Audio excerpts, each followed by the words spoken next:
إن الحمد لله نحمده ونستعينه ونستغفره ونؤمن به ونتوكل عليه ونعوذ بالله من شرور أنفسنا ومن سيئات أعمالنا من يهده الله فلا مضل له ومن يضلل فلن تجد له وليا مرشدا وأشهد أن لا إله إلا الله وحده لا شريك له ولا ضد ولا ند ولا مثيل له ولا مثال له وأشهد أن سيدنا ومولانا ومعلمنا ومرشدنا ومخرجنا من الظلمات إلى النور محمدا عبده ورسوله أرسله الله بالحق بشيرا ونذيرا وداعيا إلى الله بإذنه وسراجا منيرا فقد بلغ الرسالة وأدى الأمانة ونصح الأمة وكشف الغمة فترك أمته على المحجة البيضاء ليلها كنهارها لا يزيغ عنها إلا هالك اللهم صل وسلم وبارك عليه وعلى آله وأصحابه وأزواجه وذرياته وأهل بيته أجمعين أما بعد فأعوذ بالله السميع العليم من الشيطان الرجيم بسم الله الرحمن الرحيم اليوم أكملت لكم دينكم وأتممت عليكم نعمتي ورضيت لكم الإسلام دينا صدق الله العظيم رب اشرح لي صدري ويسر لي أمري واحلل عقدة من لساني يفقه قولي آمین یا رب العالمین۔ نیا سال شروع ہوا ہے، اللہ پاک آپ کو مبارک کرے، لیکن یہ نیا سال خون روتا ہوا آتا ہے، خون کے آنسو روتا ہے اور روتا چلا جاتا ہے۔ ہونا یہ چاہیے کہ ہم محاسبہ کریں، ہم نے جو پچھلا سال کھویا ہے اس میں پایا کیا ہے۔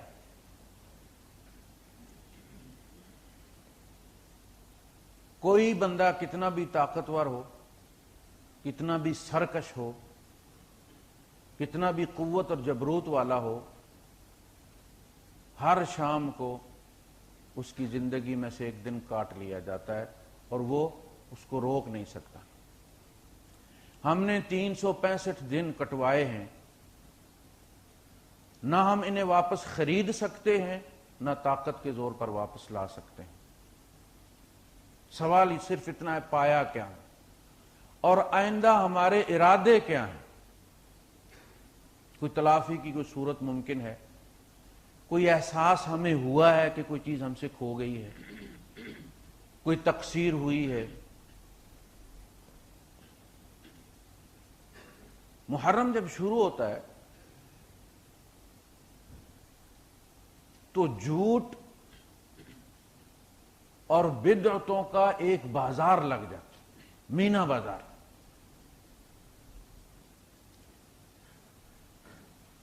اتنا جھوٹ بولا جاتا ہے اس مہینے میں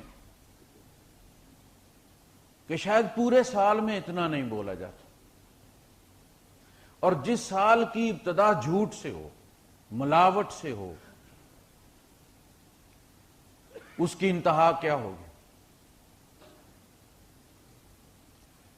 محرم الحرام اللہ پاک نے جس دن سے زمین و آسمان بنائے ہیں تب سے محرم الحرام ہے۔ ان عدت الشہور عند اللہ 12 شہرا یوم خلق السماوات والارض، مہینے 12 ہیں جب سے اللہ پاک نے زمین و آسمان بنائے ہیں۔ منہا 4 حرم، اس میں 4 مہینے حرمت والے ہیں، صدا سے ہیں، کسی خاص واقعے کی وجہ سے نہیں۔ عاشورے کا روزہ خوشی کا روزہ ہے، موسیٰ علیہ السلام کی نجات اور فرعون کے ڈوب جانے کا روزہ۔ یہ کوئی امام حسین رضی اللہ تعالیٰ عنہ کے سوگ کا روزہ نہیں، اس لیے عاشورہ مشہور نہیں ہے۔ ہمارے یہاں ٹی وی چینلز اپنی ریٹنگ کے لیے اس کوشش میں لگے ہوتے ہیں کہ جتنا بڑا کوئی جھوٹا ہے اس کو لا سکیں اگر اسکرین پر تو اتنی بڑی ان کی کامیابی، اور اتنے دھڑلے سے جھوٹ بولا جاتا ہے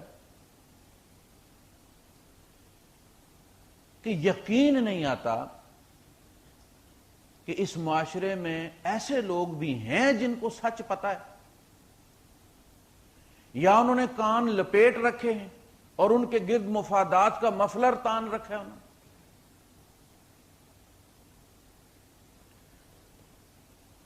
واقعہ کربلا اسلامی تاریخ کے سانحات میں سے ایک سانحہ ہے۔ اس کی ابتدا حضرت عثمان غنی ذو النورین رضی اللہ تعالی عنہ احد من عشرۃ المبشرہ کی شہادت سے، مظلومانہ شہادت سے ہوا۔ ابتدا وہاں سے ہوئی ہے جہاں سے بعد، جہاں پہلا قتل ہوا وہاں سے شروع کرو، آگے قتل کیوں ہوئے ہیں؟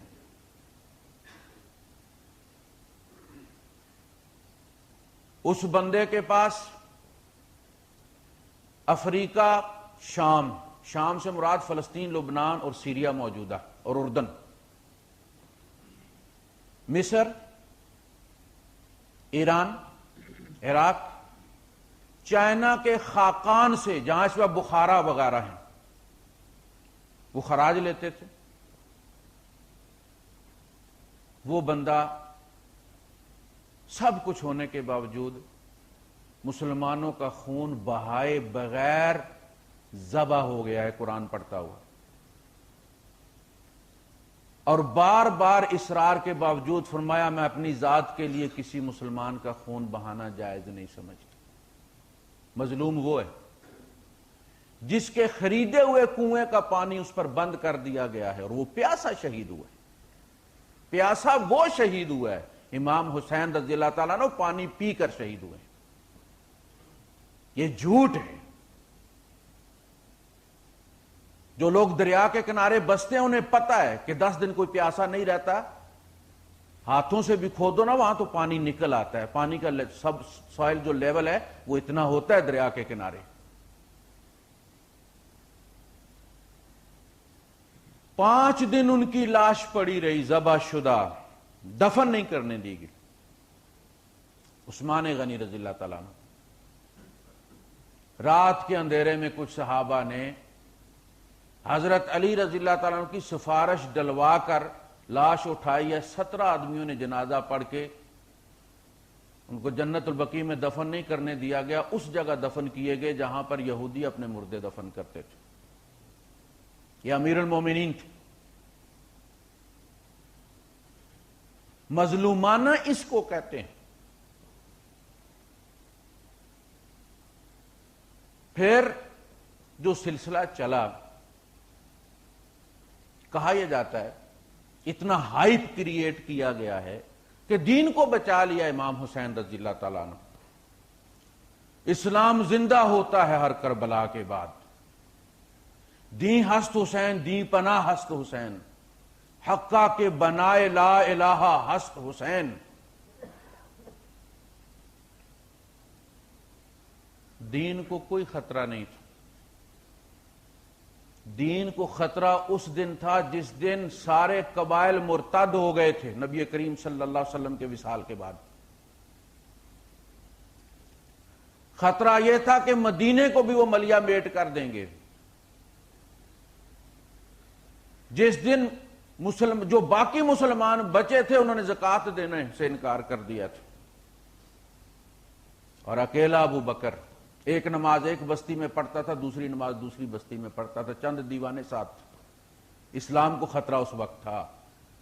امام حسین رضی اللہ تعالیٰ عنہ کے زمانے میں تو اسلام 3 بر اعظموں میں پھیلا ہوا تھا، کوئی بدعت ایجاد نہیں ہوئی تھی، نماز کم کوئی نہیں کی گئی تھی، اذان نہیں بدلی تھی، قرآن نہیں بدلا تھا۔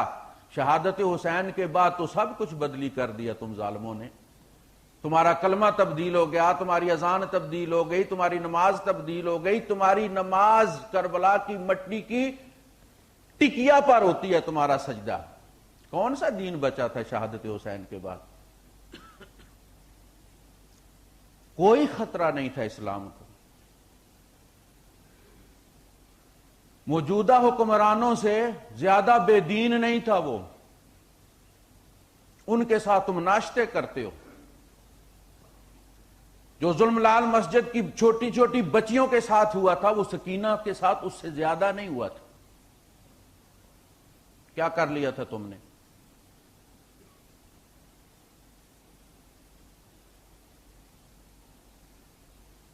اسلام کو خطرہ اس وقت تھا جب ابن علقمی جو وزیر اعظم تھا خلیفہ کا، ہلاکو کو دعوت دے کر کہ حضرت علی رضی اللہ تعالیٰ عنہ نے ہمیں بشارت دی ہے کہ یہ شہر تمہیں سونپنا ہے. ہم نے دھوکے سے بلا کر بغداد کو تہس نہس کروا دیا. اس نے 20 لاکھ کی آبادی میں سے 16 لاکھ تہ تیغ کر دیے گئے. 4 لاکھ بچے جو موسٹلی شیعہ تھے.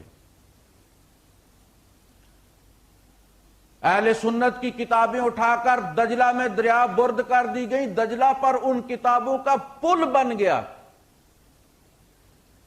لوگ اس پر گزرتے تھے اور ہفتوں دجلہ ان کی سیاہی کی وجہ سے، اس لیے کہ وہ کچی سیاہی ہوتی تھی اس زمانے میں، یہ پرنٹنگ پریس والی نہیں ہوتی تھی.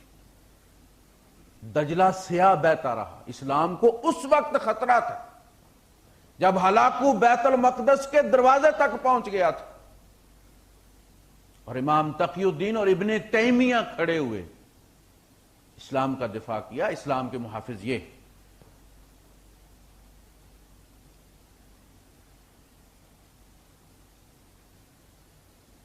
یہ 2 خاندانوں کی لڑائی تھی. ایک کہتا تھا ہمارا حق ہے، دوسرا کہتا تھا ہمارا حق ہے.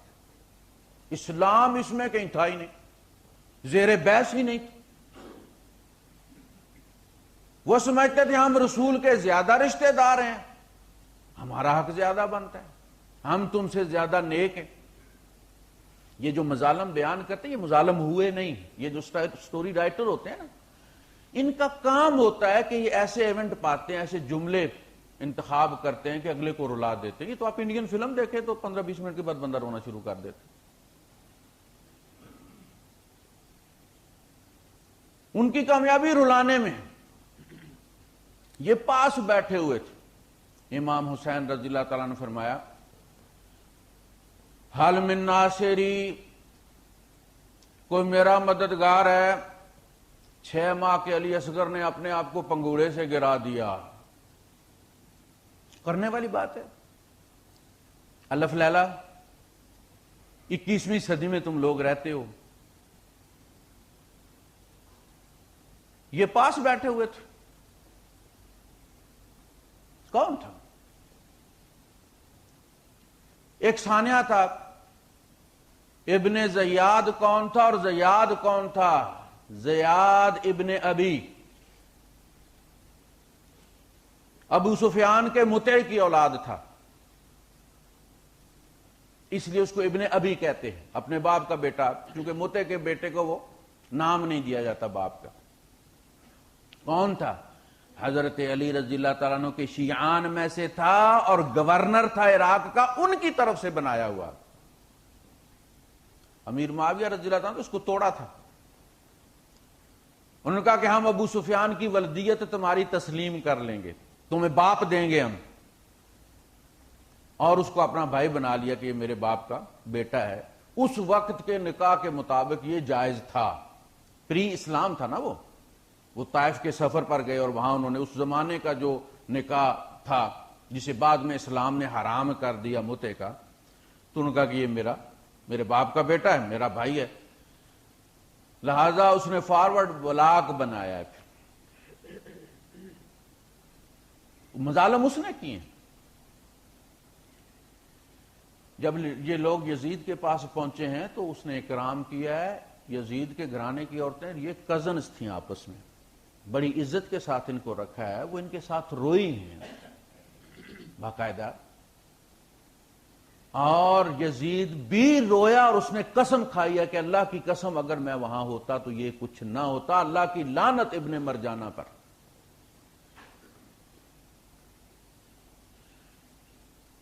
پھر یہ حضرت سکینہ کے الفاظ ہیں کہ اہل بیت کے دشمنوں میں یزید سے زیادہ کریم النفس ہم نے کوئی نہیں دیکھا۔ اتنا اچھا سلوک اس نے کیا ان کے ساتھ۔ جب عبداللہ ابن عباس رضی اللہ تعالیٰ عنہ کے پاس یزید آیا تعزیت کے لیے تو اس کا تخت بچھا ہوا تھا، تخت پہ نہیں بیٹھا، نیچے بیٹھا زمین پر، کہنے لگا میں مبارک لینے نہیں آیا، میں آپ سے تعزیت کرنے آیا۔ یہ بہت بڑا اور بہت برا حادثہ ہے اور اللہ کی قسم میں اس پہ راضی نہیں ہوں، اور یہ بات قیامت کے دن آپ کو کھل جائے گی کہ میں اس قتل پہ راضی نہیں تھا۔ آپ کے بھتیجے سے تعویل میں غلطی ہوئی ہے۔ آپ کا بھتیجا یہ آیت پڑھتا تھا، یہ دلیل دیتا تھا کہ وَلَقَدْ كَتَبْنَا فِي الزَّبُورِ مِن بَعْدِ الذِّكْرِ أَنَّ الْأَرْضَ يَرِثُهَا عِبَادِيَ الصَّالِحُونَ، اس زمین کے وارث میرے نیک بندے بنیں گے، اور چونکہ میں تم سے زیادہ نیک ہوں لہذا میرا حق بنتا ہے۔ جبکہ آپ کے بھتیجے کی نگاہوں سے یہ آیت اوجل ہو گئی، قُلِ اللَّهُمَّ مَالِكَ الْمُلْكِ تُؤْتِي الْمُلْكَ مَن تَشَاءُ وَتَنزِعُ الْمُلْكَ مِمَّن تَشَاءُ، اور وہ جو بات زمین کی وراثت والی ہے وہ آخرت کی ہے۔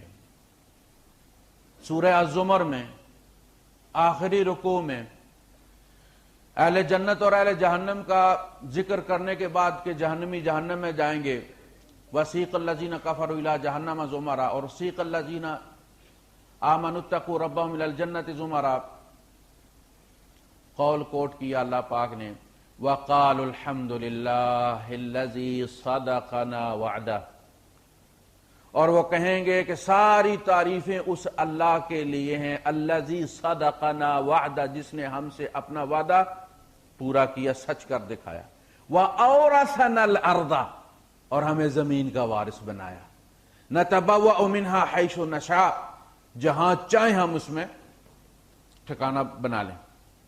تو پتہ چلا کہ وہ وراثت آخرت کی وراثت ہے، ورنہ آج تک اکثریت بدکاروں کی حکومت میں رہی ہے۔ یہ تعویل کی غلطی ہے۔ پھر ابو بکر صدیق رضی اللہ تعالیٰ عنہ فوت ہوتے ہیں، چوتھا دن ہے، امی عائشہ صدیقہ رضی اللہ تعالیٰ عنہ سرما ڈالتی ہیں اور کہتی ہیں کہ اللہ کی قسم مجھے اس سرمے کی حاجت نہیں ہے، مگر میں سوگ توڑنے کا اعلان کرنا چاہتی ہوں، اس لیے میں نے سرما ڈالا ہے، اس لیے کہ سوائے شوہر کے کسی کے لیے بھی، چاہے وہ ابو بکر صدیق ہوں، 3 دن سے زیادہ سوگ جائز نہیں۔ تم نے خود مارا ہے اور 1400 سال ہو گئے امت کو مصیبت ڈال دی ہے تم نے، اور جھوٹ کو سچ اور سچ کو جھوٹ بنا کے رکھ دیا تم نے۔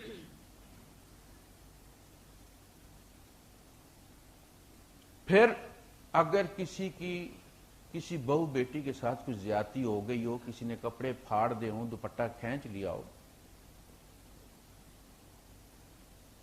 تو مجموع میں اسے بیان نہیں کیا جاتا، یہ ان کی ہمدردی نہیں، ان کی بے عزتی ہے۔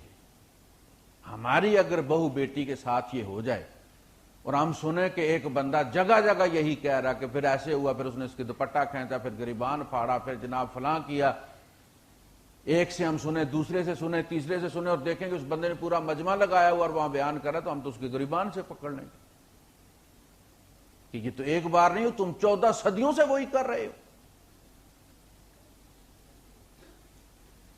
ایک خاص الزام جو یزید پر لگایا جاتا ہے وہ یہ ہے کہ اس نے انصار کے ایک گروپ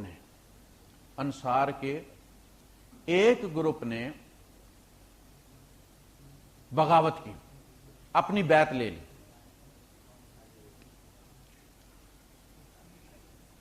اور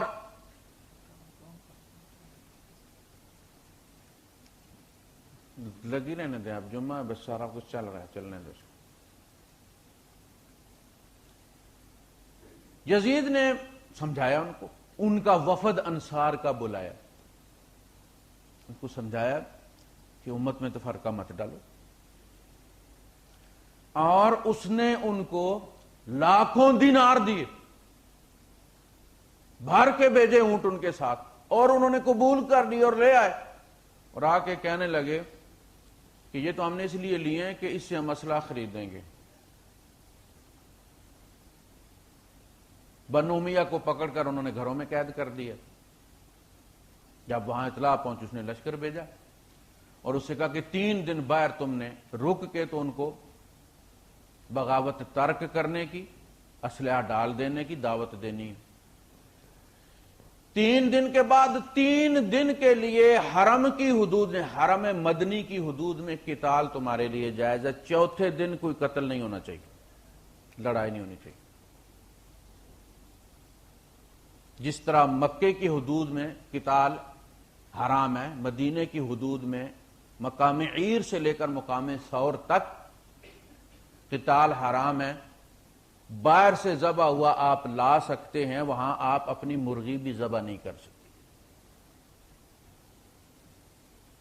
اس نے کہا 3، اگر وہ لڑتے ہیں تم سے تو 3 دن تمہارے لیے گنجائش ہے۔ یہ نہیں کہا کہ اب تم وہاں مہینہ لڑتے رہو، 3 دن کے اندر تم نے ان کو قابو کرنا ہے، 4تھے دن نہیں لڑائی کرنی۔ 3 دن کے لیے مدینہ تمہارے لیے حلال کیا گیا قتال کے لیے، جیسے حضور نے فرمایا تھا مکہ آج میرے لیے حلال کیا گیا ہے، اور اس کے بعد پھر اس کی حرمت بحال کر دی گئی ہے۔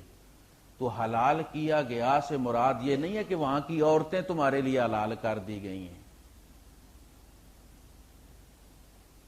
3 دن کے لیے حلال کیا گیا، قتال کے لیے حلال کیا گیا ہے۔ عورتوں کی عصمت دری حلال نہیں کی گئی، ورنہ جب حضور نے فرمایا تھا کہ مکہ میرے لیے حلال کیا گیا تو اس کا مطلب یہ نہیں تھا مکے کی عورتیں حلال کی گئی ہیں۔ دیکھا آپ نے کیسے یہ کرتے ہیں، کیسے کہانیاں بناتے ہیں۔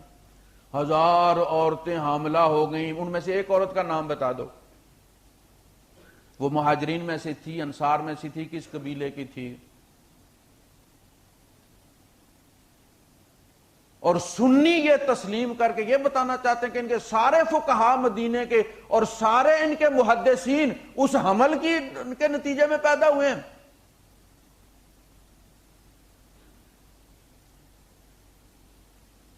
عربوں کی یہ فطرت ہی نہیں ہے۔ نبی کریم صلی اللہ علیہ وسلم کے ساتھ ان کی کتنا عرصہ چپکلش رہی ہے، کسی عورت کا دوپٹہ انہوں نے کھینچا ہے؟ حضور کے قتل تک تیار ہو گئے ہیں، حضور کی بچیوں کو کسی نے چھیڑا ہے؟ یہ تو ان کے منہ میں جو آئے، تاریخ اس چیز کا نام ہے کہ جو بکواس آپ کے منہ میں آتا ہے وہ کر دیں، کوئی آپ کو پوچھنے والا بھائی یہ تاریخ ہے، کوئی کتاب و سنت تھوڑی ہے کہ آپ ریفرنس دیں کہ یہ فلاں کتاب میں آیا، یہ فلاں آیت میں آیا۔ آپ کا پریزیڈنٹ یہاں آیا، کتنے منہ اور کتنی باتیں کیوں آیا ہے؟ یہی تاریخ ہے نا، جو پرنٹ ہو گیا وہ کل تاریخ بن گیا۔ لہذا تاریخ کے نام پر ہمارے دین پر تبرہ کیا جاتا ہے، بدعات ایجاد کی گئی ہیں، گھوڑے کو چومتے چاٹتے منتیں مانتے ہیں۔ یہی کام 2 مہینے بعد ربیع الاول میں سنی کرتے ہیں، وہ اونٹنی کو چاٹتے ہیں، اس سے منتیں مانتے ہیں، روتے ہیں، دعائیں کرتے ہیں، اس کے اوپر کھڑے ہوتے ہیں۔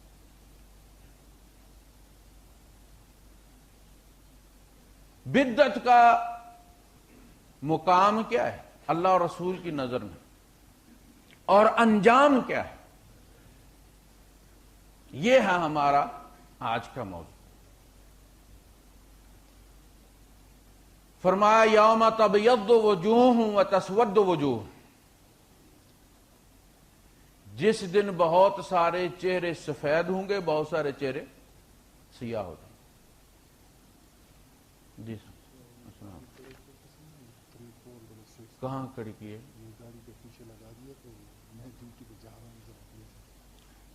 یہ کوئی صاحب ہیں جی جن کی گاڑی نام بتائیں، جو نمبر بتائیں۔ 34669 جی، کسی گاڑی کے پیچھے آپ نے لگا دیا اور انہوں نے ڈیوٹی پہ جانا ہے۔ جائیے وہ گئے ہیں سب. آدمی کے اندر خود کامن سینس ہونا چاہیے. میں اس گاڑی والے نے گاڑی نکالنی بھی ہو سکتی ہے. ابھی تک ہم یہی نہیں سیکھے. قیامت کے دن بہت سارے چہرے سیاہ ہوں گے, بہت سارے چہرے سفید ہوں گے. وہ جن کے چہرے سیاہ ہوں گے وہ اہل بدعت ہوں گے. یہ کون کہہ رہے ہیں؟ عبداللہ ابن عباس رضی اللہ تعالیٰ عنہ. ان سے پوچھا جائے گا فَأَمَّا الَّذِينَ اسْوَدَّتْ وُجُوهُهُمْ أَكَفَرْتُمْ بَعْدَ إِيمَانِكُمْ, تم ایمان لانے کے بعد تم نے کفر کر دیا تھا.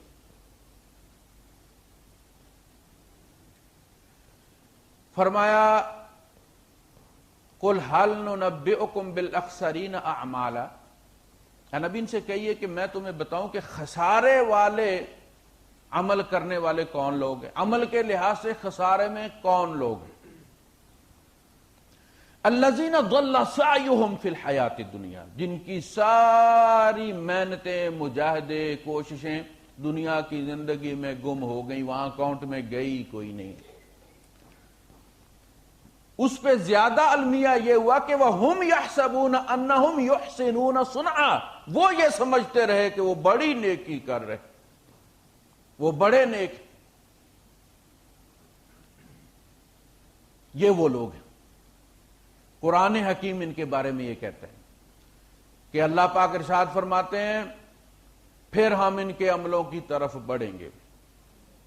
وَقَدِمْنَا إِلَى مَا عَمِلُوا مِنْ عَمَلٍ فَجْعَلْنَاهُ هَبَاءً مَنْثُورًا, پھر ہم بڑھیں گے آگے ان کے عملوں کی طرف اور ٹھوکر مار کے ہم ان کو خراک بنا دیں گے, لے جا اٹھا کے. احادیث میں اس کی کیا پوزیشن ہے؟ یہ وہ لوگ جو بدعتوں میں شریک بھی ہوتے ہیں, کرنے والا اور دیکھنے والا ایک جیسے. کہا گیا کہ جو شخص حرام کے مال سے مکان بناتا ہے اور جو بندہ کھڑا ہو کے اسے غور سے دیکھتا ہے, کہا اس نے اس کے ساتھ تعاون کیا. یہ تفسیر بیان کی گئی ہے وَتَعَاوَنُوا عَلَى الْبِرِّ وَالتَّقْوَى وَلَا تَعَاوَنُوا عَلَى الْإِثْمِ وَالْعُدْوَانِ. کہا گیا کہ اس نے یہ بنایا ہی ٹور ٹپا اس لیے تھا کہ لوگ حیران ہوں, سرپرائز ملے انہیں, اور تو نے آنکھیں پھاڑ کے دیکھ کے اس کی اس ارج کو سیٹسفائی کیا, تم اس کو خوش کیا تو نے کہ جو دیکھتا اس کی آنکھیں پھٹ جاتی ہیں. کہا حرام کے مال کے پاس سے یوں گزر جاؤ جیسے گندگی کا کوئی ڈھیر پڑا ہوتا ہے, تم اس کے پاس سے گزر جاتے ہو, غور سے نہیں دیکھتے کس نے کیا کھایا تھا. اہل بدعت, عائشہ صدیقہ رضی اللہ تعالیٰ عنہ روایت کرتی, جس بندے نے اہل بدعت کی تعظیم کی اس نے اللہ کے دین کو گرا دی. اس لیے کہ بدعتی جو ہے وہ اعلان کرتا ہے کہ ابھی دین مکمل نہیں ہو. الیوم اکملت لکم دینکم, سچی بات نہیں ہے. کچھ چیزیں نیکی والی ایسی تھیں جو رہ گئی ہیں اللہ کو بتانے میں, یا اللہ نے بتائی ہیں اور رسول کو بتانے میں رہ گئی ہیں. آپ دیکھتے ہیں اس میں ذکر آئے گا حدیث میں کہ ہر سال نئی بدعتیں ایجاد کی جاتی رہیں گی اور اس کے نتیجے میں سنتیں اٹھا لی جائیں گی, تا آ کے بدعتیں ہی بدعتیں باقی رہ جائیں گی اور سنتیں ساری مردہ ہو جائیں گی. آج سے 20-25 سال یہ سب کچھ نہیں ہوتا تھا. پہلے جو ہم ربیع الاول میں دیکھتے ہیں, شبیہ بنا کے حضور کے روزے کی ہندوؤں کے مندروں کی طرح اس کا جلوس نکالنا, اور پھر اس کے پاس رونا, پھر دعائیں مانگنا, پھر طواف کرنا, پھر اس کو جا کے سمندر برد کر دینا.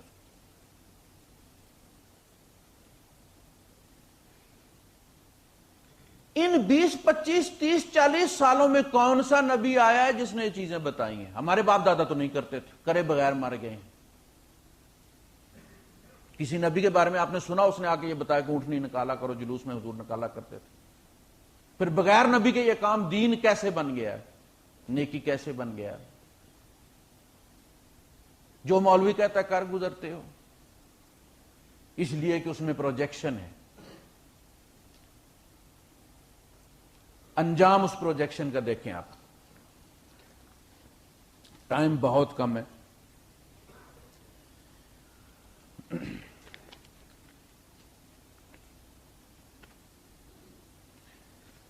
حضرت امام حسین رضی اللہ تعالیٰ عنہ شہید ہوئے ہیں اور یقیناً شہید ہوئے، اس میں ہمیں رائے کے دانے کے برابر شک نہیں، اور مظلومانہ شہید ہوئے، زیادتی ان کے ساتھ. لیکن ہمیں تو اسلام نے یہ سکھایا کہ شہید زندہ ہوتا ہے، اسے مردہ مت کہو.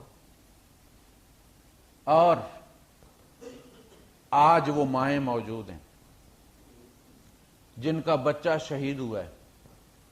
عید الاضحیٰ کے دن اس بچے کی آڈیو موصول ہوئی ہے. یہ پہلے چل پڑتی ہے نا، وہاں سے فیلڈ سے پہنچتے مختلف ذرائع سے آتی ہے، مہینہ 2 مہینے لگ سکتے ہیں. این اس پارک کر رہا ہے اس کو.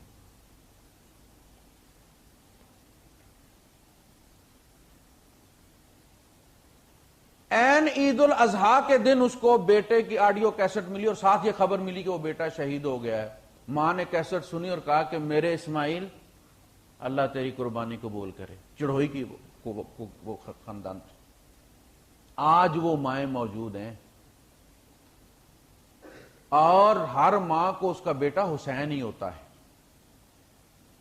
فلسطین میں جس نے پہلا بم دھماکہ کیا تھا خودکش، اکلوتا ماں باپ کا بیٹا تھا، تعلیم یافتہ تھا، خود مٹھائی خرید کے ماں باپ کو گھر دے کے یا اور جا کے اس نے بم پھاڑا. اس کی خریدی ہوئی مٹھائی لوگ آ رہے تھے، مبارک دے رہے تھے اور اس کا باپ تقسیم کر رہا تھا ان میں.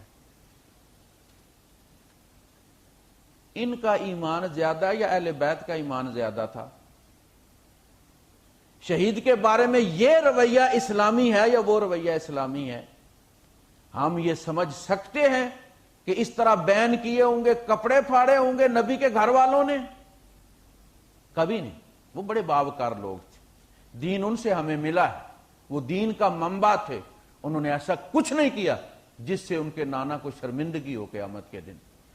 یہ میراثی کرتے ہیں ایسے، ان میراثیوں نے ان کی طرف منسوب کر کے یہ رونا دھونا شروع کیا ہے تاکہ مجمع اکٹھا ہو اور لوگ یہ سمجھیں کہ یہ نیکی ہو رہی ہے.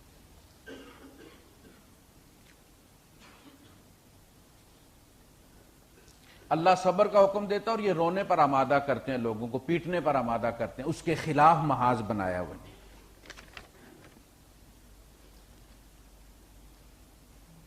ابن ماجہ نے عمران ابن حسین، سواد والا حسین ہے، ایک واقعہ بیان کیا کہ ایک جنازے میں لوگوں نے، جنازہ جا رہا تھا اور غم کی رسم کے طور پر لوگوں نے اپنی چادریں اتار دی تھی اور صرف کرتے پہنے ہوئے تھے.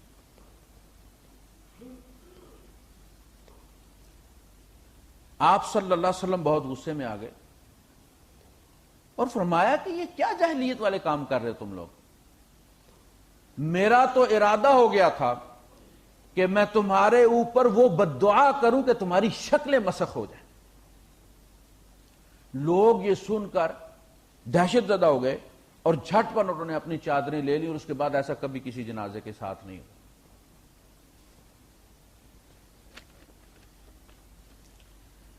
حضرت علی رضی اللہ تعالیٰ عنہ روایت کرتے ہیں، بخاری نے اس کو کوٹ کیا ہے، رسول اللہ صلی اللہ علیہ وسلم نے فرمایا مدینہ منورہ مقام عیر سے لے کر مقام ثور تک حرم، بس جس نے اس میں کوئی بدعت ایجاد کی یا کسی بدعتی کو پناہ دی تو اس پر اللہ تعالی کی لعنت اور اس کے فرشتوں کی لعنت اور تمام انسانوں کی لعنت ہو. نہ تو اس کا کوئی فرض قبول ہے نہ نفل قبول ہے. حضرت عائشہ صدیقہ رضی اللہ تعالیٰ عنہ فرماتی ہیں، بخاری روایت کرتے ہیں کہ حضور نے فرمایا جس کسی نے ہمارے دین میں وہ چیز داخل کی جو اس میں نہیں ہے تو وہ مردود ہے. جابر ابن عبداللہ رضی اللہ تعالیٰ عنہ روایت کرتے ہیں، اللہ کے رسول صلی اللہ علیہ وسلم نے فرمایا اما بعد فإن خیر الحدیث کتاب اللہ، بہترین بات اللہ کی کتاب ہے، وخیر الہدی ہدی محمد صلی اللہ علیہ وسلم، اور تمام نوع انسانیت میں سب سے بہترین طریقہ زندگی محمد مصطفیٰ صلی اللہ علیہ وسلم، آپ کی سنت. وشر الامور محدثاتها، اور بدترین چیزیں نئی نئی پیدا کردہ چیزیں ہیں. وکل محدثۃ بدعہ، اور ہر نئی چیز بدعت ہے اور ضلالت ہے. مسلم نے روایت کی ہے. فرماتے ہیں، ابی داؤد اور ترمذی اس کو روایت کرتے ہیں، ارباض ابن ساریہ رضی اللہ تعالیٰ عنہ فرماتے ہیں کہ ایک دفعہ اللہ کے رسول صلی اللہ علیہ وسلم نے ایسا واز کیا، ہمارے رونگٹے کھڑے ہو گئے، آنکھیں بہنے لگ گئیں، دل ڈر گئے۔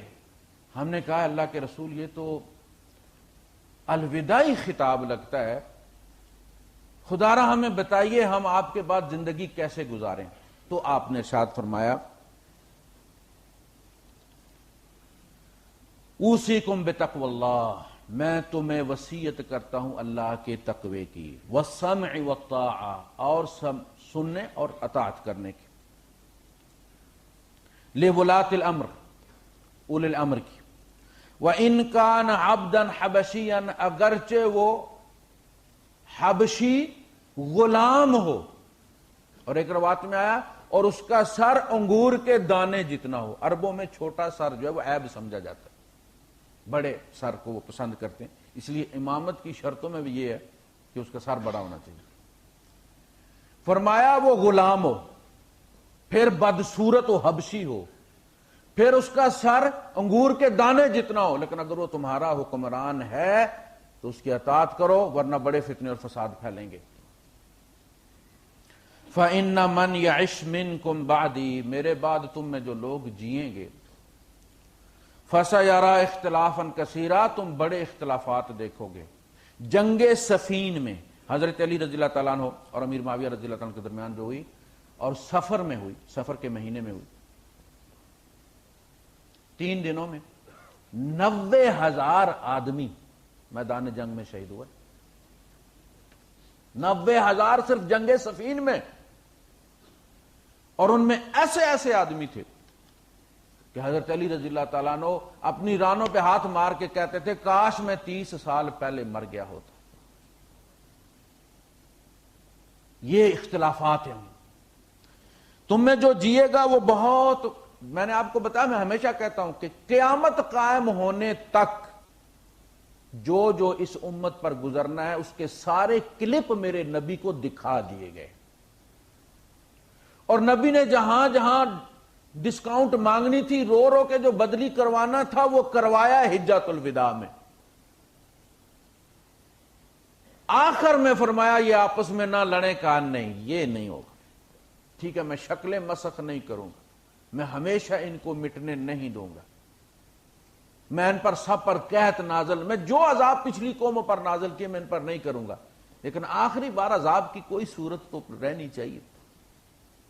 یہ بعد میں جو کچھ ہوا یہ عثمان غنی رضی اللہ تعالیٰ کی مظلومانہ شہادت کا نتیجہ ہے۔ وہ بار بار کوٹھے پہ چڑھ کے کہتے تھے لوگوں خدا سے ڈرو، یہ تمہاری تلوار نکل آئی قیامت تک میان میں نہیں جائے گی۔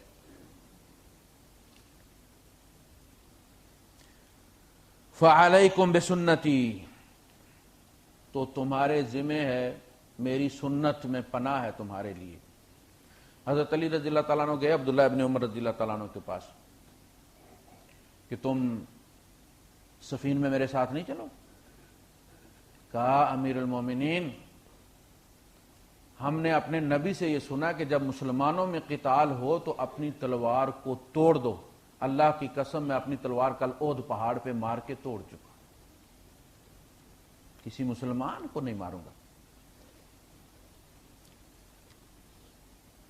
وَسُنَّتَ الْخُلَفَاءِ الرَّاشِدِينَ الْمَهْدِيِّينَ، اور ہدایت یافتہ خلفاء الراشدین کی سنت، ان کے طریقے کو پکڑو، تمسکوا بها، اس کو مضبوطی سے تھامو، وعضوا علیہا بالنواجذ، اور داڑھوں سے کاٹ پکڑ لو اس کو، وَإِيَّاكُمْ وَمُحْدَثَاتِ الْأُمُورِ، اور خبردار بچ کے رہو نئی نئی باتوں سے، فَإِنَّ كُلُّ مُحْدَثَةٍ بِدْعَةٍ، ہر نئی بات بدعت ہے، وَكُلُّ بِدْعَةٍ ضَلَالَةٍ، اور ہر بدعت ضلالت ہے، گمراہی۔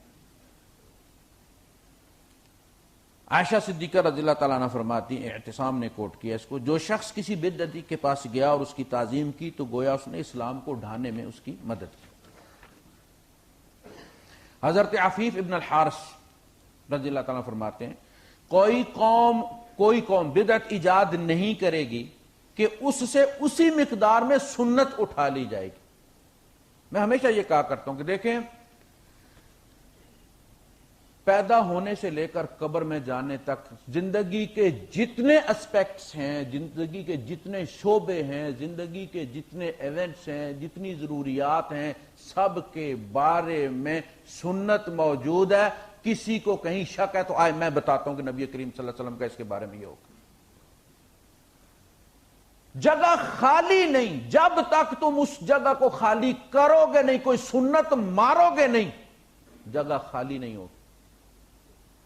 ہر بدعت، میں کہتا ہوں ہر بدعت کے قدموں میں سنت کی قبر ہے۔ سنت کو ذبح کرو گے تو اس کی جگہ بدعت کرو گے نا، ورنہ سب کو پتا ہے کہ حضور نے شادیاں کیسے کی، ماتموں میں کیا اختیار کیا رویہ آپ کے زمانے میں بھی 12 ربیع الاول آتا تھا، کیسے آپ نے اس کو منایا، آپ کے بیٹے مرے بھی ہیں پیدا بھی ہوئے ہیں، کیسے حضور نے ان کی کوئی برتھ ڈے منائی ہے۔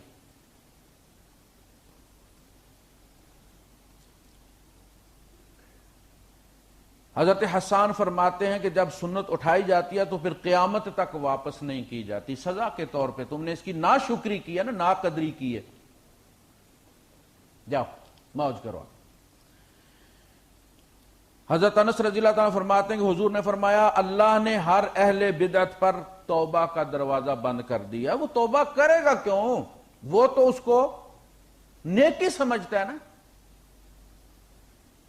اس لیے اس کو توبہ نصیب نہیں ہوتی۔ نظام الدین اولیاء رحمت اللہ علیہ جو حافظ قرآن اور عالم فارغ التحصیل تھے، عالم تھے، یہ مستند عالم تھے، فرماتے ہیں کہ بدعت کا درجہ معصیت سے پہلے آتا ہے، یہ کفر اور معصیت کے درمیان کا درجہ ہے۔ سمجھ لگی ہے؟ گناہ سارے، زنا، شراب پینا، چوری، جھوٹ، ملاوٹ، یہ سب گناہ ہیں، یہ سب گناہ ہیں۔ بدعت گناہ نہیں ہے، یہ اس سے اوپر ہے، یہ بغاوت ہے۔ اس کے بعد صرف کفر باقی، کفر، پھر بدعت، پھر معصیت۔ معصیت کے لیے توبہ کے دروازے کھلے ہیں۔ بدعت چونکہ اللہ اور رسول کے نام پر کی جاتی ہے، لہذا یہ بغاوت ہے، یہ نبی کے احکامات کو روندنے کے لیے آتی ہے۔ یہ بالکل مسلمہ کذاب کی سنت ہے جو اس نے کام کیا تھا۔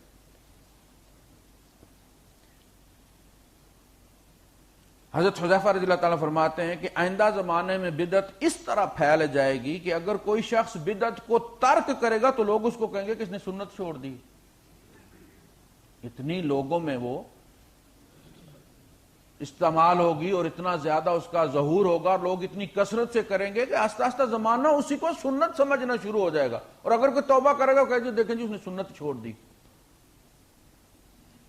اللہ کے رسول صلی اللہ علیہ وسلم ارشاد فرماتے ہیں میری شفاعت میری امت کا مجھ پر حق ہے۔ جس نے میرا کلمہ پڑھا نا، اپنے کلمے میں مجھے رکھا ہے بحیثیت رسول، اس کا حق ہے کہ میں اس کی شفاعت کروں، مگر یہ اہل بدعت کے لیے نہیں ہوگی۔ وہ تو مجھے رسول سمجھتے ہی نہیں نا، وہ تو اپنی چیزیں لے، اپنی مرضی کی نیکیاں لے کر آ رہے ہیں۔ البدایہ والنہایہ فرمایا حوض کوثر پر میرے پاس میری امت میرے پاس آئے گی اور میں ان سے پہلے وہاں پہنچ جاؤں گا، اور سوائے میری امت کے اور کوئی امت میدان حشر میں پانی نہیں چکے گی۔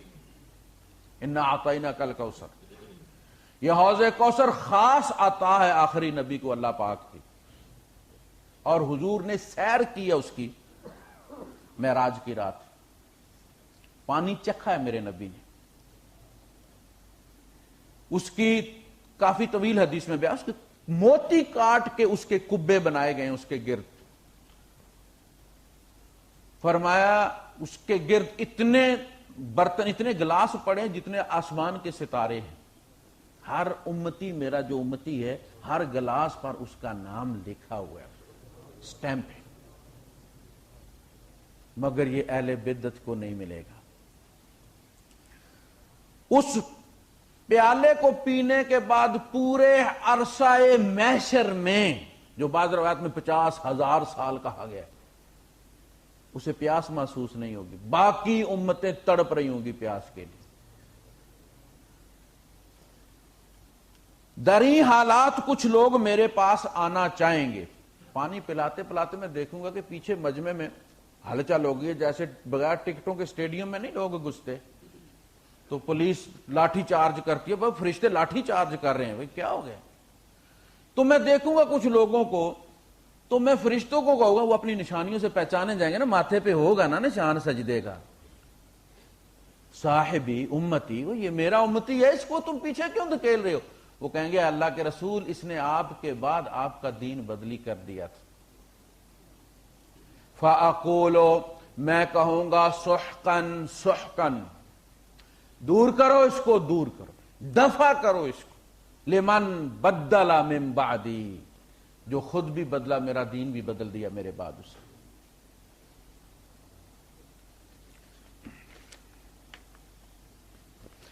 حضرت حسن بصری رحمت اللہ علیہ روایت کرتے ہیں کہ اگر تم چاہتے ہو، یعنی نبی کریم صلی اللہ علیہ وسلم نے ارشاد فرمایا کہ اگر تم چاہتے ہو کہ پل صراط پر تمہیں دیر نہ لگے اور تم سیدھے جنت میں چلے جاؤ، تو اللہ کے دین میں کوئی نیا طریقہ ایجاد نہ کرنا۔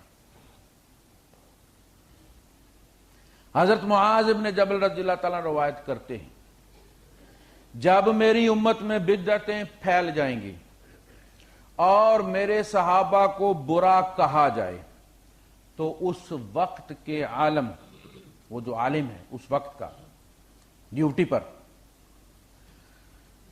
اس کو لازم ہے کہ اپنے علم کو ظاہر کرے، حق کو واضح کرے۔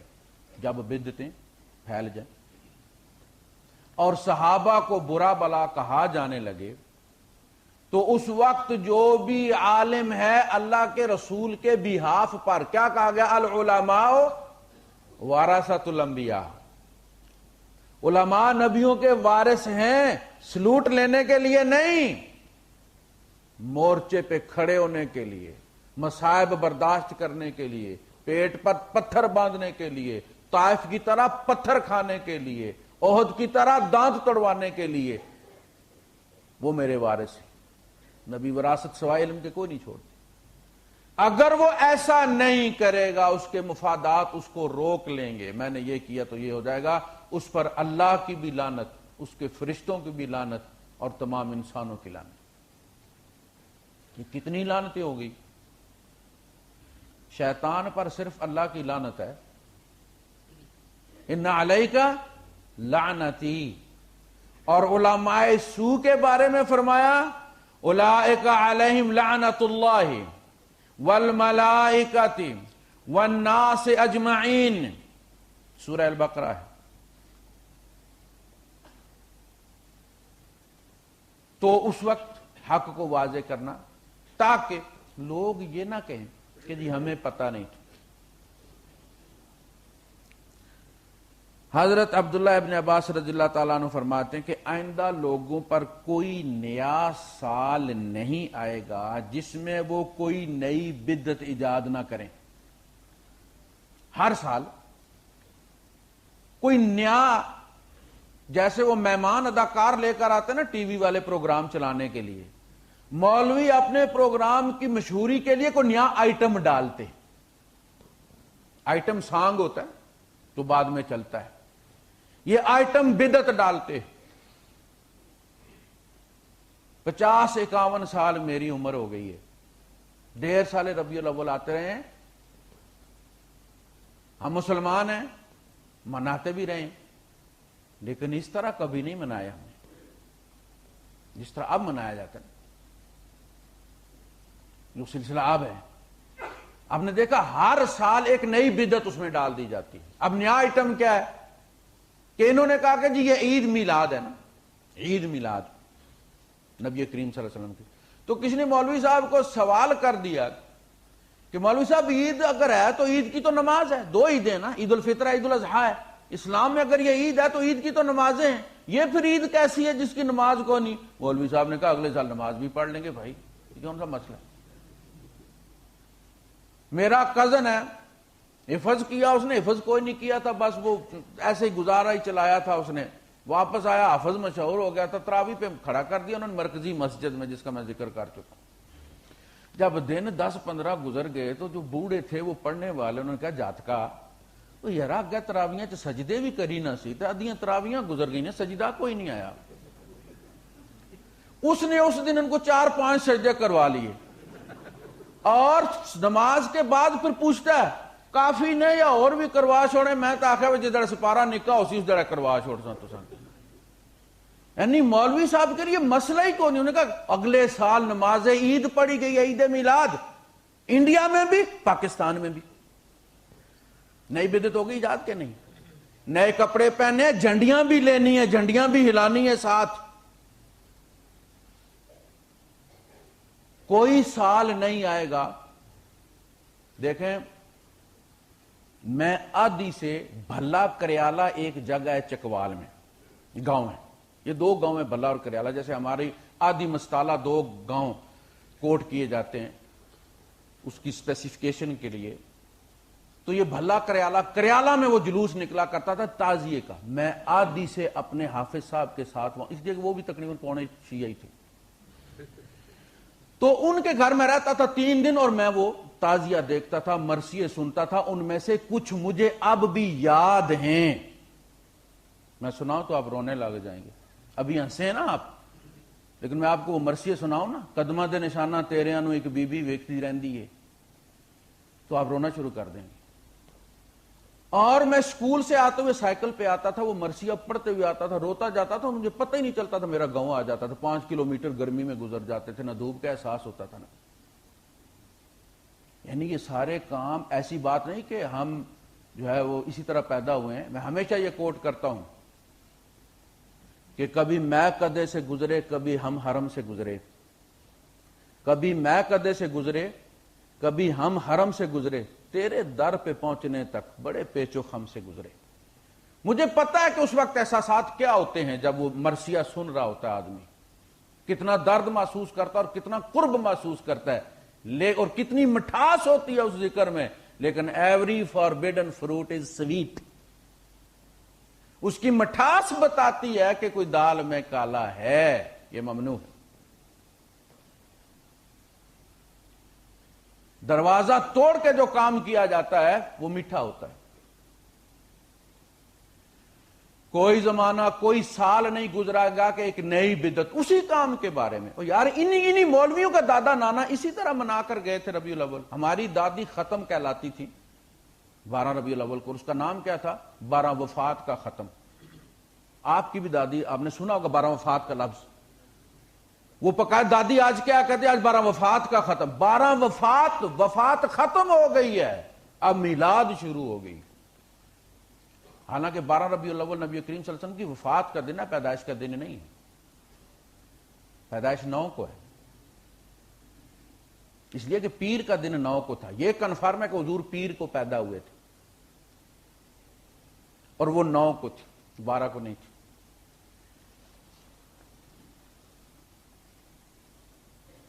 کوئی نیا سال نہیں آئے گا کہ لوگ نئی بدعت ایجاد کریں گے اور کسی سنت کو مردہ نہ کریں گے. یعنی لازماً جب نئی بدعت ایجاد کریں گے تو ایک سنت مر جائے گی نا.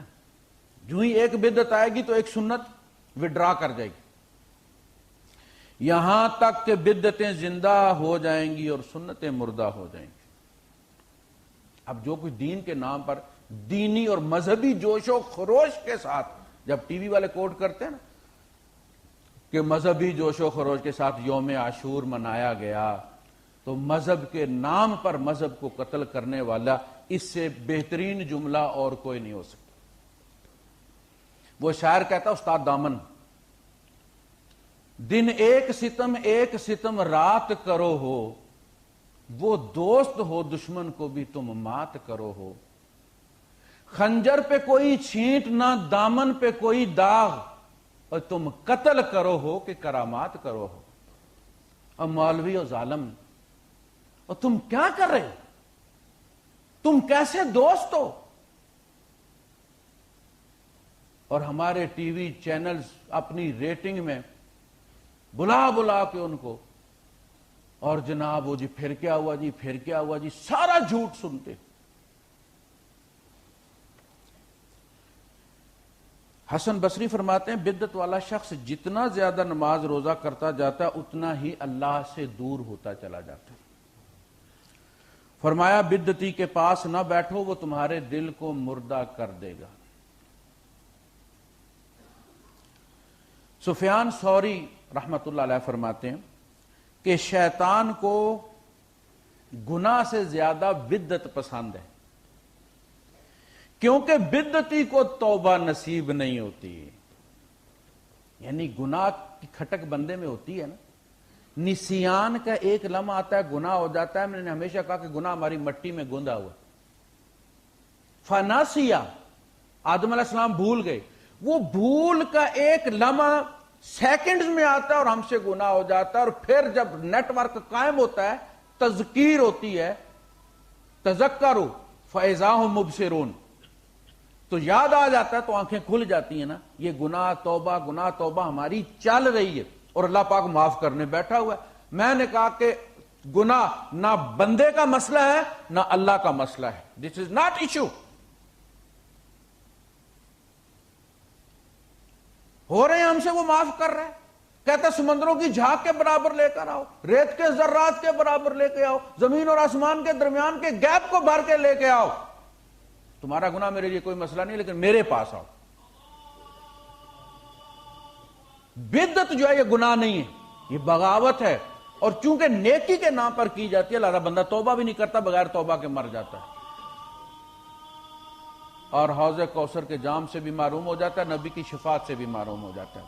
اللہ پاک مجھے، آپ کو، اور جو میرے بھائی جہاں کہیں بھی اس کو سنیں، اللہ پاک انہیں ان بدعتوں سے بچائے اور توبہ کی توفیق عطا فرمائے۔ اگر مجھے شفا مل سکتی ہے تو اس زمین پر بسنے والے ہر شخص کو مل سکتی ہے۔ اللہ پاک سب کو شفا عطا فرمائے۔ وآخر دعوانا الحمدللہ رب العالمین۔ توجہ دلائیے، میں چاہتا ہوں اس کو کلیئر کر دوں ذرا، کہ بدعت کا جب ذکر ہوتا ہے تو لوگ کہتے ہیں کہ جی پھر یہ اینک بھی بدعت ہو گئی، پھر یہ گاڑی پہ حاج پہ جانا بھی بدعت ہو گیا جی، پھر یہ لائٹیں بھی بدعت ہو گئیں جی، پھر فلاں چیز بھی بدعت ہو گئی۔ بھائی صاحب، بدعت کا مطلب ہے کہ دین میں کوئی ایسی چیز نکالنا جس پہ ثواب یا عقاب کا جو ہے وہ کوئی چیز مینشن کی جائے کہ یہ کام کرنے سے ثواب ہوتا ہے۔ یعنی اگر کوئی یہ کہتا ہے کہ جی چشمہ لگا کر نماز پڑھنے میں زیادہ اجر ہے، تو اب یہ بدعت ہو گئی ہے نا کا، پھر اسے دلیل دینی پڑے گی نبی کریم صلی اللہ علیہ وسلم کی سنت سے۔ اور وہ یہ کہتا ہے کہ جی چشمہ لگا کر پڑھنے سے ثواب ہوتا ہے، اور پھر لا کے وہ اس میں ٹوکری میں چشمے رکھ دے 100-150 نمازیوں کے حساب سے۔ جو نمازی آئے آ کے پہلے ایک ٹوکرے سے ٹوپی اٹھا کے پہنے، دوسرے سے اینک اٹھا کے پہنے، اور 27 نمازوں کا اجر لے کے چلا گیا۔ جب یہ مینشن ہوگا ثواب کی بات، پھر بدعت ہو جائے گی۔ اگر وہ یہ کہتا ہے کہ جی گاڑی پہ جانے میں اجر زیادہ ہے اور اونٹ پہ جانے میں کم ہے، تو پھر بدعت ہوگی۔ یہ تو ذرائع ہیں، مقصد حج پہ جانا ہے، کچھ نہیں ہے تو پیدل جائیں، اونٹ ہے تو اونٹ پہ جائیں، گاڑی اویلیبل ہے تو گاڑی پہ جائیں۔ پھر تو لوگ کہتے ہیں جی پاسپورٹ بھی بدعت ہو گیا جی حضور۔ او بھائی صاحب، خدا کے لیے اتنا سوچو کہ بدعت وہ چیز ہوگی جس پہ آپ کہیں گے کہ یہ کام کرنے سے ثواب ہوتا ہے، پھر کہا جائے گا یہ ثواب، بھائی صاحب ثواب کے بارے میں تو اللہ رسول ہی بتا سکتے ہیں نا، تو دلیل دو کہ حضور نے یہ بات کہاں سے کہی ہے، تم نے کہاں سے اخذ کی ہے۔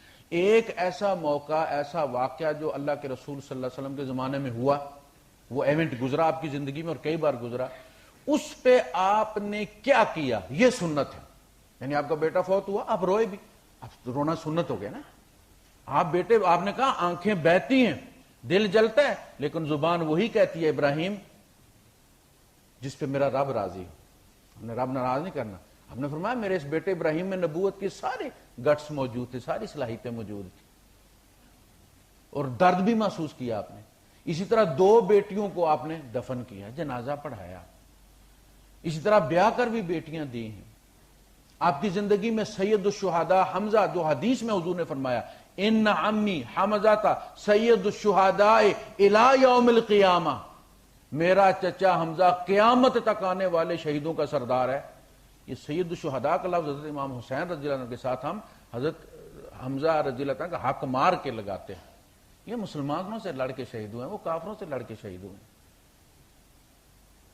تو جو چیز آپ ثواب کی نیت سے اس میں منشن کریں گے، آپ دیکھیں نبی کریم صلی اللہ علیہ وسلم کی زندگی میں بھی حضور پیدا ہوئے نا، حضور پیدا ہوئے، حضور کی زندگی میں 63 سال گزرے ہیں نا، ربیع الاول آتا رہا، حضور نے کیا کیا 12 ربیع الاول؟ ابو بکر صدیق نے کیا کیا؟ ان کو زیادہ پیار ہے ابو بکر صدیق رضی اللہ تعالیٰ کی بنسبت حضور سے. کیا کیا؟ یہ کوئی نئی چیز، حضور کا پیدا ہونا کوئی نئی چیز تو نہیں ہے نا کہ پاکستان میں وہ پیدا ہوئے ہیں 1980 میں پیدا ہوئے ہیں، تبھی سے زیادہ مصیبتیں شروع ہوئی ہیں نا. تو جو کام حضور کی زندگی میں ہو گیا اس کے بارے میں جو حضور کا رویہ تھا وہ سنت ہے. ہمیں ہر ماتم پہ، ہر شادی پہ، ہر مسئلے پہ، ہر مصیبت میں وہ رویہ دکھانا ہے جو میرے نبی نے کر کے دکھایا. اس کا نام سنت ہے. اس کے خلاف ہم کریں گے تو یہ ریاکاری ہے. ایک صاحب فوت ہونے لگے صحابہ میں سے، تو ان کے بیٹے نے گریبان پھاڑ دیا، تو باپ نے اس غنودگی میں بھی، موت کی اس غنودگی میں بھی آنکھیں کھول کے کہا بیٹا جو سنت کے خلاف بدعت کا مظہر ہے وہ دل میں ریاکاری کی نشانی ہوتی ہے. سنت کے خلاف جو کام بظاہر تم کرتے ہو وہ دل میں ریاکاری کی نشانی ہے. یہ جو تو نے پھاڑا نا، تو یہ بتانا چاہتا ہے کہ تجھے میرے دوسرے بیٹوں کی بنسبت زیادہ دکھ ہوا ہے میرے مرنے کا، اور یہ تیرے دل میں ریا کی نشانی ہے. وہ طریقہ اختیار کر جو ہر مرنے والے پر تیرے نبی نے اختیار کیے. تو یہ چیزیں ہیں. باقی یہ کہ لوگ تو مختلف سوالات اٹھاتے ہیں، لیکن آپ کے سامنے میں نے ریفرنسز سے بات رکھی ہے کہ ہمیں کم از کم آنکھیں کھول کے رکھنی ہے، اور جن جن کے ساتھ بھی ہمارا تعلق ہے ان کو یہ بتانا ہے کہ یہ جو کچھ ہو رہا ہے اس کا ثواب کے ساتھ کوئی تعلق نہیں ہے. اس کی بنسبت گناہ اچھا ہے کیونکہ اس پہ توبہ نصیب ہو جاتی ہے، گلٹی کانشیس ہوتا ہے. ذرا مصیبت آتی ہے، اور یہ وہ ہے کہ جس پہ بندہ الٹا دکھ کرتے، یار میں اتنا نیک ہوں، سارا دن میں نے ادھر تعزیے میں کیا اور واپسی پہ ایکسیڈنٹ ہو گیا اور بندہ مر گیا، واہ بھائی واہ، نیکی کرو اور عذاب آ گیا. تو یہ نیکی نہیں، اس میں توبہ نصیب نہیں ہوتی، حوض کوثر کا جام نصیب نہیں ہوتا، نبی کی شفاعت نصیب نہیں ہوتی. جو یہ نقصانات برداشت کر سکتا ہے، اتنا شیر کا کلیجہ ہے اس کا، فابیا ہم نہیں کر سکتے. ہم تو محتاج ہیں نبی کریم صلی اللہ علیہ وسلم کے پیدا ہونے سے لے کر جنت میں داخل ہونے تک. ان کے قدموں پہ چلیں گے تو جائیں گے. وآخر دعوانا الحمدللہ.